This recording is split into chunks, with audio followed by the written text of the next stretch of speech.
Ukraine's drone swarm strikes Russia's fuel train and turns the night into fire.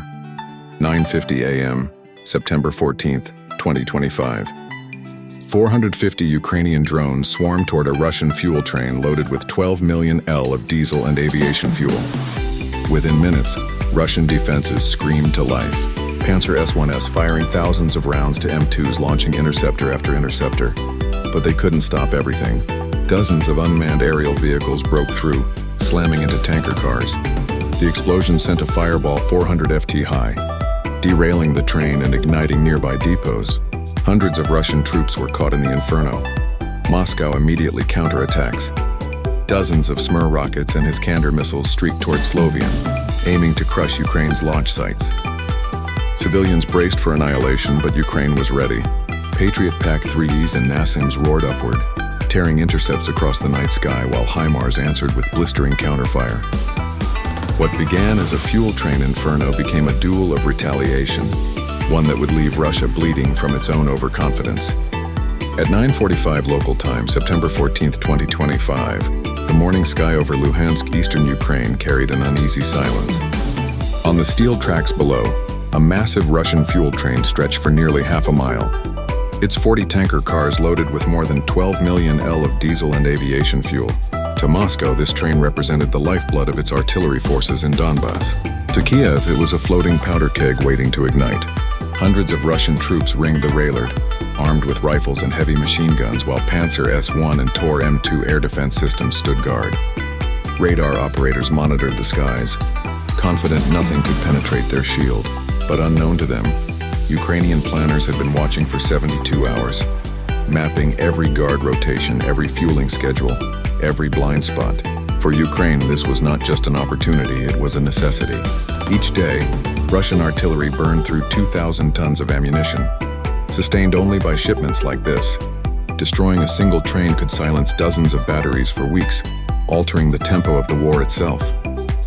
As preparations neared completion, Ukraine's top commander addressed his staff. General Alexander Syrskyi spoke with quiet conviction. Russia believes its strength lies in stockpiles and numbers. Tonight we will show them that quantity without protection is nothing but a target. The words hung heavy in the air, carried by men who knew what was about to unfold. Hidden in the darkness, 450 drones sat ready for launch. Engines primed, warheads armed, and flight paths already locked onto destiny. The illusion of Russian invulnerability was seconds away from being shattered. Do you think 450 drones are enough to derail a Russian fuel train guarded by elite defenses? At 9:50, the silence that had enveloped Luhansk was broken from launch pads hidden near Kharkiv and Slovian. Ukrainian operators released the storm, 450 drones rising almost simultaneously. Their combined wingspan covered more than 7 square miles of sky. A mechanical swarm weighing over 80 tons in total payload. To the Russian soldiers watching from below, it felt like the air itself had turned against them. Russian radar consoles exploded with alarms. Panzer S-1 crews opened fire first, their twin 30mm cannons pumping out 2,500 rounds per minute. In less than 4 minutes, more than 20,000 shells filled the sky. Missiles followed, each launch costing $120,000, while many of the drones cost Ukraine barely $2,000 apiece. Economically, it was madness for Moscow. Tactically, it was a nightmare. The first wave of interceptions was brutal. Roughly 150 drones were shredded in midair, their wreckage raining onto the perimeter. Yet that still left 300 drones, more than enough to finish the mission. Even if Russian defenses hit every target in their sights, too many UAVs remained to overwhelm reload cycles. Torm 2 batteries fired continuously, but each could track only 48 targets at once. The swarm presented 6 times that number. By 9:55, the railroad descended into chaos. Russian electronic warfare trucks poured out jamming signals at maximum output. But Ukraine had programmed its swarm across 9 separate frequency bands, including civilian Wi-Fi and GPS spoofing channels. For every drone lost to interference, 2 more broke through. Then the inevitable happened. At 9:57, 27 drones struck the fuel train almost simultaneously. The blast consumed 6 tanker cars in under 3 seconds, releasing a fireball nearly 400 ft high and generating heat above 1300° F.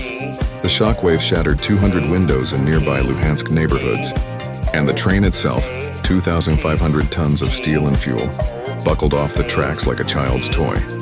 Within minutes, nearby depots erupted. Each storage tank contained 400,000 L of diesel. When they ignited, the railroad became an inferno, feeding on nearly 12 million L of fuel. Russian troops fled blindly, some incinerated where they stood, others cut down by exploding ammunition. By 9:59, what had begun as a confident defense was reduced to pure panic. Moscow's proud air defenses had fired more than $40 million worth of interceptors and failed. The sky above Luhansk blazed red, not with victory, but with the catastrophic price of Russian hubris. If you value these in-depth reports, hit the like button and subscribe. It helps us bring you more frontline analysis. At 10:15, Moscow's response came like thunder. From launch pads inside Roveny and Debaltseve, Russian forces unleashed a counterstrike. 48 BM-30 Smerch rockets, 12 Iskander-M ballistic missiles, and over 200 Grad rockets in a single coordinated salvo. Their target was clear: Slovian, the suspected launch hub of Ukraine's devastating UAV swarm. The sky lit up as Russian missiles screamed westward at Mach 5, each carrying warheads weighing between 500 and 700 LEB. Within seconds, Ukrainian radar operators counted 260 incoming tracks. If even half struck their mark, entire neighborhoods could be flattened. But Ukraine had prepared. The Patriot PAC-3 batteries guarding Slovian were already locked on. Their phased array radars capable of tracking 100 targets simultaneously. At 10:18, the first interceptors launched, climbing at Mach 4.5 to meet the incoming threat. NASA's launchers joined seconds later, firing AM-120 AMRAAMs worth $180,000 each. Expensive shots, but priceless compared to losing the city. The clash was apocalyptic. In less than 4 minutes, Ukraine's defenders fired 82 Patriot missiles and 64 NAYAMS interceptors, creating a wall of fire over the city. Explosions thundered as incoming warheads were shredded mid-air, raining debris across fields and empty streets. Roughly 70% of the Russian salvo was neutralized. Still, one missed and got through. At 22:20, a smear rocket whizzed past the suburbs, shattering windows and injuring dozens of residents. Ukrainian losses were much lighter than the scale of the attack, but the damage was undeniable. Then came the counterpunch. From concealed positions, HIMARS M142 systems roared to life, firing 24 guided rockets back toward Roenke's artillery positions. Within minutes, Russian launch sites that had just fired were engulfed in secondary explosions as their own ammunition stacks ignited. Drones circling overhead confirmed hits, transmitting images of burning convoys and destroyed radars. By 10:25, Moscow's retaliation had failed. Ukraine's multi-layered defense had absorbed the heaviest blow, suffering limited damage while crippling Russian launch batteries.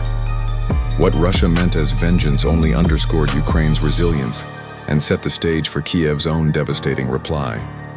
The battle was far from over. Stay with us because Ukraine's answer would ignite one of the most devastating nights of this war. At 10:40, after surviving Russia's massive retaliation, Ukraine unleashed its own answer. The order was simple. Alchevsk, the fortress city where Russia had stockpiled weapons for months.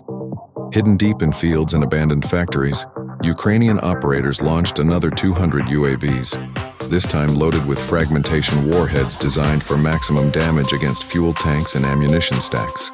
Almost simultaneously, 4 Vilka-M launchers elevated their tubes. Each missile weighing 1,160 lb with a 360 lb warhead carried enough power to level reinforced bunkers. At 10:44, the first rockets roared skyward at Mach 3.5, their exhaust trails lighting the sky. Drones provided live coordinates, adjusting trajectories in real time through encrypted Starlink uplinks. Russian defenses at ALFK scrambled. 2 Pantsir S-1 systems opened fire, their cannons pumping out over 5,000 rounds per minute, while launching 57 E-6 interceptors. But the Ukrainian swarm split into waves, decoys diving low to soak up fire while strike drones pressed forward at treetop height. Within 5 minutes, more than 70 Russian interceptors had been wasted on $3,000 drones. Then the hammer fell. At 10:49, the first Vila-M penetrated Russian defenses, slamming into a warehouse containing hundreds of BM-21 Grad rockets. The explosion ripped through the compound, scattering burning projectiles across a half-mile radius. 30 seconds later, a second missile detonated inside a bunker, storing 152mm artillery shells. creating a blast equivalent to 15 tons of TNT. Shock waves rattled windows 15 miles away. The swarm followed. Over 50 drones crashed into fuel trucks and ammunition crates, triggering secondary explosions. Fireballs reached 2600 Grader F, turning the depot into a sting inferno. Russian soldiers fled in panic, some abandoning armored vehicles, others diving into rubble for cover. By 10:55, Alchevsk was an apocalyptic battlefield. Flames consumed nearly 40% of the depot. Radar dishes collapsed in twisted metal, and at least 300 Russian troops were either dead, wounded, or missing. Ukrainian drone operators calmly watched their screens, guiding the last wave toward command posts and communication towers, ensuring the enemy could not regroup. The counterstrike was complete. What Russia had built over months was erased in 15 minutes of fire and steel. Ukraine had not only survived the retaliation, it had turned the night into Moscow's nightmare. By 11:10, the city of Alchevsk no longer resembled a fortress. What had been Russia's most important supply hub in eastern Ukraine was reduced to a sprawling graveyard of twisted steel and burning fuel. The inferno lit the horizon for 25 meters, visible even from Ukrainian towns far beyond the front line. Conservative estimates placed Russian losses at staggering levels. In a single night, Ukraine had destroyed over 3,000 tons of artillery shells, including 152 mm and 122 mm rounds, more than 400 Grad rockets, and dozens of Iskander support vehicles, at least 12 million L of fuel worth nearly $300 million on its own. The human toll was equally devastating. Intercepts suggested that more than 600 Russian soldiers had been stationed in and around the depot. By dawn, only half were accounted for. The rest were either dead, wounded, or scattered into the countryside. Survivors described chaos. Troops abandoning positions, running through flames, some crawling into collapsed bunkers for shelter only to suffocate as fires consumed the oxygen. Russian command rushed reinforcements from nearby garrisons, but they found nothing left to defend. Entire stockpiles that should have fueled weeks of artillery bombardment were gone in less than an hour. The chain of command fractured. Radios fell silent as communication towers crumbled under UAV strikes. Officers on the ground admitted privately that it was the most humiliating defeat since the beginning of the war. For Ukraine, the victory was not just tactical, it was strategic. By annihilating Alchevsk, Kiev had effectively erased 3 weeks of Russian firepower, forcing Moscow to disperse its surviving munitions into smaller depots across Donbass. This reduced efficiency by almost 40%, leaving supply lines overstretched and vulnerable. What Russia had once centralized for strength now became a weakness. Psychologically, the impact was even deeper. Videos of Russian troops fleeing through firestorms, weapons abandoned in the dirt, circulated online within hours. The image of soldiers diving headfirst into rubble to escape drone strikes became a symbol of desperation. For the first time, even Russian state media struggled to spin the disaster. By midnight, the battlefield was quiet except for the crackle of flames. The swarm had vanished. The Vilka launchers had relocated, and Ukrainian operators watched their monitors with calm satisfaction. Moscow had gambled on overwhelming retaliation. Instead, it lost a critical hub and suffered one of the most catastrophic single-night defeats of the war. The ruins of Alchevsk stood as proof Russia's might was not invincible, and Ukraine had shown the world that precision, patience, and sheer audacity could bring an empire to its knees. By the time the flames in Alchevsk finally dimmed, the scale of destruction was undeniable. In less than 1 hour, Ukraine had wiped out what Russia had spent months stockpiling: 3,000 tons of ammunition, 400 rockets, and millions of liters of fuel. The cost to Moscow exceeded $5 billion in equipment and supplies, not including the hundreds of soldiers lost or scattered in the chaos. For an army already stretched thin, it was a blow that cut deep into both capability and morale. Strategically, the consequences were even more devastating. Russia's artillery, which once fired 60,000 shells a day, suddenly found itself crippled. Forced to disperse its stockpiles into dozens of smaller depots, efficiency dropped nearly 40%, leaving gaps that Ukraine could exploit with future strikes. What Moscow had once considered its strength, its mass firepower, was now turned into a liability. But perhaps the most lasting wound was psychological. Images of Russian troops fleeing burning trains, abandoning weapons, and hiding under rubble traveled across the world in real time. They told a story no propaganda could erase. That Russian defenses could be penetrated, its supply lines shattered, and its soldiers left in disarray. Ukraine had not only survived Russia's retaliation, it had seized the initiative, proving once again that ingenuity and courage could outmatch brute force. The night sky over Luhansk and Alchevsk would be remembered not for Moscow's strength, but for the firestorm that revealed its vulnerability. If you find this analysis meaningful, don't forget to like, share, and subscribe. Your support will help us bring you more untold stories from the front lines. Together, we will preserve the truth.